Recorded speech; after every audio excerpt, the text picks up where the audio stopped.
আরজি করে নির্যাতিতার দুই সহপাঠীর বয়ান রেকর্ড করেছে সিবিআই। মঙ্গলবার পিজিটিকে সঙ্গে নিয়ে সিজিও কমপ্লেক্সে গিয়েছিলেন আরজিকর মেডিকেল কলেজের সুপার সপ্তর্ষি চট্টোপাধ্যায়। তিনি কিছু নথি সিবিআইকে জমা দিয়েছেন বলে খবর। সিজিও কমপ্লেক্স থেকে বেরিয়ে সপ্তর্ষি চট্টোপাধ্যায় জানিয়েছেন তাকে কিছু নথি জমা দিতে বলা হয়েছিল, তা করতেই তিনি এসেছিলেন। তবে দুই পিজিটিকে কেন আসতে বলা হয়েছিল তা নিয়ে কোনো মন্তব্য করতে চাননি সপ্তর্ষি চট্টোপাধ্যায়। তিনি জানান তদন্ত চলছে, তাই কিছু বলতে পারবেন না। হাইকোর্টের নির্দেশে আরজিকর হাসপাতালে ধর্ষণ এবং খুনের ঘটনার তদন্ত করছে CBI. Under investigation I am not allowed to disclose, number 1। Number 2, আমাকে যেটা বলা হয়েছিল কিছু ডকুমেন্টস যেগুলো আমি অনেকদিন আগে থেকে ফ্রম 25th আমি সাবমিট করেছি, সেগুলো আমাদের যেটা করতে হয় যে signature and my signature attest করা অ্যান্ড মাই ফ্লো চার্টস গুলো দিতে হলো। অ্যান্ড কেন তাদেরকে ডেকেছিল I am not allowed to disclose, I am very sorry, এটা আমি কখনোই বলবো না।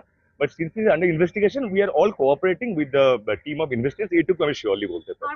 এদিকে মঙ্গলবার দুপুরে ফের সল্টলেকের সিজিও কমপ্লেক্সে সিবিআই জেরার মুখোমুখি হয়েছেন ময়না তদন্তকারী চিকিৎসক অপূর্ব বিশ্বাস। তিনি নির্যাতিতার দেহের ময়না তদন্ত করেছিলেন। প্রায় 1.5 ঘন্টা তিনি সিজিওয়ে ছিলেন। এই নিয়ে পরপর 3 দিন ফরেনসিক ডাক্তার অপূর্ব বিশ্বাসকে জেরা করেছে কেন্দ্রীয় এজেন্সির গোয়েন্দারা। যদিও কি কারণে তাকে ফের তলব করা হয়েছিল তা স্পষ্ট নয়। রবিবার সিজিও কমপ্লেক্স থেকে বেরিয়ে অপূর্ব বিশ্বাস দাবি করেছিলেন তাকে নির্যাতিতার দেহের দ্রুত ময়না তদন্ত করতে চাপ দেওয়া হয়েছিল। পানিহাটির প্রাক্তন কাউন্সিলরের কথা উল্লেখ করেছিলেন অপূর্ব বিশ্বাস।